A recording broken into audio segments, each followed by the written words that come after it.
Hello നമസ്കാരം. സച്ചിയുടെയും രേവതിയുടെയും ഏറ്റവും പുതിയ വിശേഷത്തിലേക്ക് എല്ലാവർക്കും സ്വാഗതം. അങ്ങനെ സച്ചിനെ രേവതിനെ ഒരു വിധത്തിൽ രവീന്ദ്രൻ കാറി കയറ്റി അച്ഛമ്മയുടെ നാട്ടിലേക്ക് പറഞ്ഞു വിട്ടു.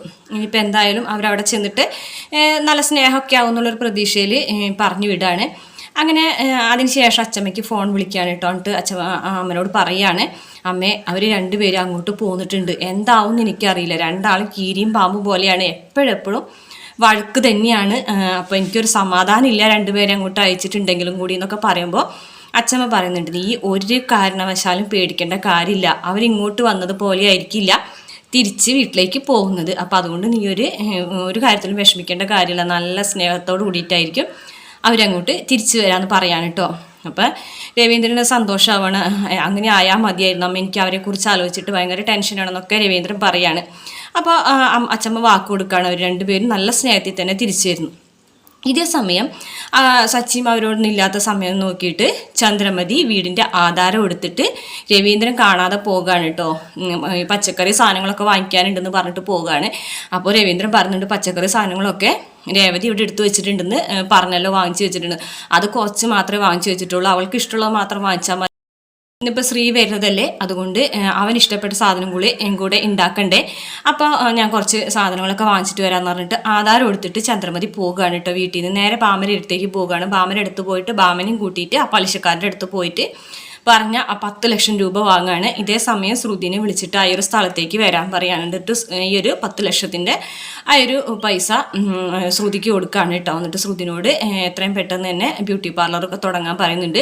അപ്പോൾ ചന്ദ്രമതിനെ കെട്ടിപ്പിടിച്ച് പറയുന്നുണ്ട് കേട്ടോ, അമ്മ ഇത്രയും വലിയൊരു കാര്യം എനിക്ക് ചെയ്ത് തന്നില്ലേ, ഞാൻ എത്രയും പെട്ടെന്ന് തന്നെ ഇത് ശരിയാക്കിക്കൊള്ളാം. അപ്പോൾ വീടിൻ്റെ ആധാരം വെച്ചിട്ടാണ് 10 ലക്ഷം എടുത്തതെന്നുള്ള കാര്യം പറയാൻ കേട്ടോ ചന്ദ്രമതി. അപ്പോൾ പറയുന്നുണ്ട്, അമ്മ ഒരു കാരണവശാലും പേടിക്കേണ്ട, എത്രയും പെട്ടെന്ന് തന്നെ നമുക്കത് തിരിച്ചെടുക്കാം, പിന്നെ എൻ്റെ ബ്യൂട്ടി പാർലർ ഉദ്ഘാടനം ചെയ്യാനായിട്ട് അമ്മ തന്നെ വരണം എന്ന് പറയാൻ കേട്ടോ. അത് കേൾക്കുമ്പോൾ ചന്ദ്രമതിക്ക് വലിയ സന്തോഷമാവാണ് കേട്ടോ. അപ്പോൾ ബാമയും പറയുന്നുണ്ട്, കണ്ടോ മരുമകൾക്ക് അമ്മയോടുള്ളൊരു സ്നേഹം കണ്ടോ എന്നൊക്കെ പറയുമ്പോൾ ചന്ദ്രമതിക്ക് ഭയങ്കര സന്തോഷമാവാണ് കേട്ടോ. അങ്ങനെ ആ ഒരു പൈസ ശ്രുതിക്ക് കൊടുത്ത് ശ്രുതി വേഗം തന്നെ സന്തോഷത്തോട് കൂടിയിട്ട് മീരയുടെ അടുത്തേക്ക് പോയിട്ട് മീരയ്ക്ക് ഇങ്ങനെ വണ്ടി തുറന്നിട്ട് ആ 10 ലക്ഷം രൂപ കാണിച്ചു കൊടുക്കുന്നുണ്ട്. കണ്ടോ, ഞാൻ പറഞ്ഞില്ലേ 10 ലക്ഷം രൂപ വരുന്നു, ഇപ്പോൾ വന്നത് കണ്ടോ എന്നൊക്കെ പറയാണ് കേട്ടോ. എന്തായാലും നിൻ്റെ അമ്മായിമ്മനെ നീ പിടിച്ച പിടിയിൽ നിർത്തിയല്ലോ എന്നൊക്കെ പറയാനിട്ട് അങ്ങനെ രണ്ടുപേരും കൂടി ബ്യൂട്ടി പാർലറിൻ്റെ അഡ്വാൻസൊക്കെ കൊടുക്കാൻ പോവുകയാണ്. പിന്നീട് സച്ചിനെയും രേവതിനെയും കാണിക്കുകയാണ്. രണ്ടുപേരും ബസ്സിൽ പോവുകയാണ് കേട്ടോ. ബസ്സിൽ രണ്ടുപേരും അച്ഛമ്മയുടെ നാട്ടിലേക്ക് പോവുകയാണ്. അപ്പം അത്യാവശ്യം നല്ല രീതിയിൽ സച്ചി സംസാരിക്കുന്നുണ്ട് കേട്ടോ രേവതിനോട്. നല്ല പേര് അങ്ങോട്ടും ഇങ്ങോട്ടൊക്കെ നല്ല രീതിയിൽ സംസാരിക്കുന്നുണ്ട്. ഒരിത്തിരി ഒരു വഴക്കൊക്കെ കുറഞ്ഞിട്ടുണ്ട് രണ്ടുപേരും കൂടി അങ്ങനെ യാത്ര ചെയ്യാൻ തുടങ്ങിയപ്പോൾ തന്നെ. അങ്ങനെ രണ്ടുപേരും ബസ്സിൽ ഇങ്ങനെ യാത്ര ചെയ്തുകൊണ്ടിരിക്കലേ രേവതിയാണെന്നുണ്ടെങ്കിൽ ഭയങ്കര ആകാംക്ഷയോട് കൂടിയിട്ട് സ്ഥലങ്ങളൊക്കെ ഇങ്ങനെ നോക്കിക്കാണ് കേട്ടോ. കിളികളെയും കൊക്കുകളെയും അങ്ങനെയുള്ള കാര്യങ്ങളൊക്കെ നോക്കിക്കാണാണ്.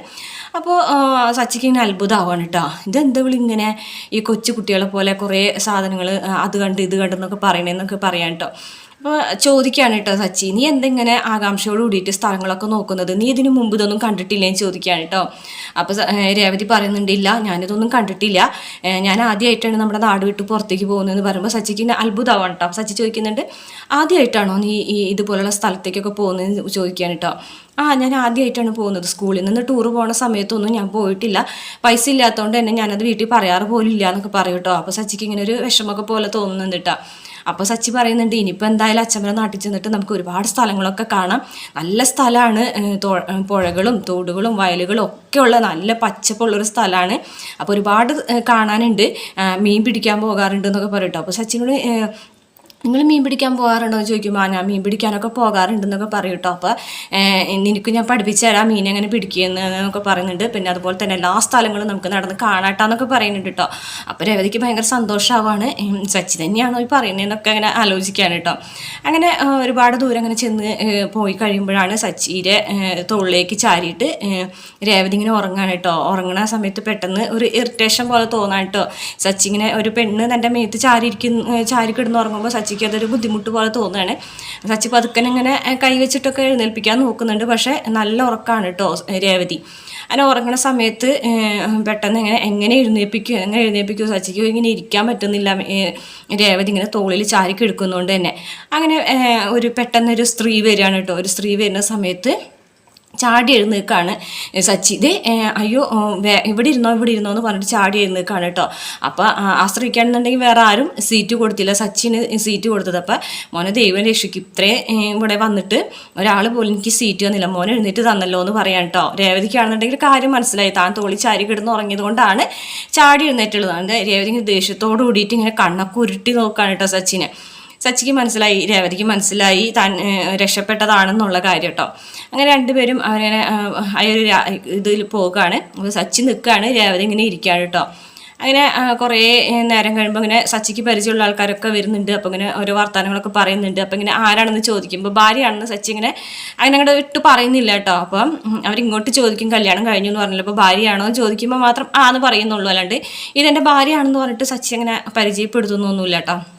അങ്ങനെ ഒരു യാത്ര അവരങ്ങനെ യാത്ര പോയിക്കൊണ്ടിരിക്കുകയാണ്. ഇതേ സമയം വീട്ടിലേക്ക് ശ്രീ വരുന്നുണ്ട് കേട്ടോ. ശ്രീ വന്നിട്ട് ഇങ്ങനെ വീട്ടിലെ കാര്യങ്ങളൊക്കെ ചോദിക്കുന്നുണ്ട് രവീന്ദ്രനോട്. അപ്പോൾ ശ്രീനോട് പറയുന്നുണ്ട് ഇങ്ങനെ ശ്രുതിക്ക് വേണ്ടിയിട്ടൊരു വിവാഹം ആലോചിച്ച് റെഡിയാക്കി വെച്ചിട്ടുണ്ടെന്നൊക്കെ പറയുമ്പോൾ ഇന്നലെ സച്ചിയേട്ടൻ വിളിച്ചപ്പോൾ പറഞ്ഞല്ലോ, ഏതാണ് സംഭവം എങ്ങനെയാണെന്നൊക്കെ ചോദിക്കുകയാണ് കേട്ടോ. അപ്പോൾ പറയുന്നുണ്ട് എനിക്കറിയില്ല, നിൻ്റെ അമ്മയാണ് ഇതൊക്കെ ശരിയാക്കിയിട്ടുള്ളത്, വീട്ടുകാരെ കുറിച്ചൊന്നും യാതൊരു അറിവൊന്നുമില്ല, മലേഷ്യയിലാണ് സിംഗപ്പൂരാണെന്നൊക്കെ പറയുന്നുണ്ടെന്നല്ലാതെ എനിക്കിതിനെക്കുറിച്ചൊന്നും അറിയില്ല എന്ന് പറയാൻ കേട്ടോ. അപ്പോൾ എന്തായാലും നല്ലൊരു എന്തായാലും നല്ലൊരു ബന്ധമായിരിക്കട്ടെ എന്നൊക്കെ പറയുന്നുണ്ട് കേട്ടോ. അപ്പോൾ ശരി എന്നൊക്കെ പറഞ്ഞിട്ട് ശ്രീ അവിടെ ഡ്രസ്സൊക്കെ മാറി കുളിച്ചിട്ട് വരാച്ചാ എന്നൊക്കെ പറഞ്ഞിട്ട് അങ്ങനെ പോകുകയാണ് കേട്ടോ. ഇത് സമയം രേവതിയുടെ അടുത്ത് വീണ്ടും സച്ചി ഇരിക്കുകയാണ് കേട്ടോ. ആ സ്ത്രീ എഴുന്നേറ്റ് പോയപ്പോൾ ഇരിക്കുന്നുണ്ട്. അങ്ങനെ ഓരോരോ കാര്യങ്ങളൊക്കെ പറഞ്ഞു പോകുന്നുണ്ട്. പിന്നീടാണ് ശ്രുതിയുടെ അമ്മ ആ വണ്ടിയിൽ കയറുന്നത് കേട്ടോ. ശ്രുതിയുടെ അമ്മയും ശ്രുതിയുടെ മോനും കയറുന്നുണ്ട്. അപ്പോൾ രേവതിയുടെ അടുത്ത് അവരിയ്ക്കുന്നുണ്ട്, ഒരു കൊച്ചിനെയും കൊണ്ട് വന്നതല്ലേ, അപ്പോൾ അങ്ങനെ അവരിയ്ക്കുന്നുണ്ട്. അങ്ങനെ അവർ രണ്ടുപേരും ഇങ്ങനെ യാത്ര ചെയ്തുകൊണ്ടിരിക്കില്ല, നമ്മൾ തൊട്ടടുത്തിരിക്കുന്ന ആൾക്കാരോട് സംസാരിക്കില്ല, അങ്ങനെ സംസാരിച്ച് രണ്ടുപേരും നല്ല കമ്പനി ആവാണ് കേട്ടോ. മോനായിട്ടും രേവതി നല്ല കമ്പനി ആവാണ്. അങ്ങനെ സംസാരിച്ചുകൊണ്ടിരിക്കണേ ഓരോരോ കാര്യങ്ങളൊക്കെ പറയാണ് കേട്ടോ. അപ്പം അങ്ങനെ മോളുടെ വിവാഹമാണ്. അപ്പം മോൾക്ക് വേണ്ടിയിട്ട് കുടുംബക്ഷേത്രത്തിൽ ഒരു വഴിപാട് നടത്താൻ വേണ്ടിയിട്ട് പോകുകയാണ് എന്നൊക്കെ പറയും കേട്ടോ. മോൾക്ക് നല്ലൊരു സാരിയൊക്കെ എടുക്കണം എന്നൊക്കെ പറയുന്നുണ്ട് കേട്ടോ. എന്നാലും ശ്രുതിയുടെ കല്യാണത്തിന് അമ്മയ്ക്ക് സാരി എടുത്ത് കൊടുക്കാൻ വേണ്ടിയിട്ടാണ് അപ്പം അമ്മ പറഞ്ഞത്. അപ്പം മോളെ ഫോട്ടോ കാണിച്ചു തരുന്നുണ്ടെങ്കിൽ കളറൊക്കെ ഞാൻ പറഞ്ഞുതരാം എന്നൊക്കെ, എനിക്കൊന്നും അറിയില്ല എന്ന് അമ്മ പറഞ്ഞപ്പോൾ ഞാൻ കളറൊക്കെ പറഞ്ഞുതരാം എന്നൊക്കെ പറയാം കേട്ടോ.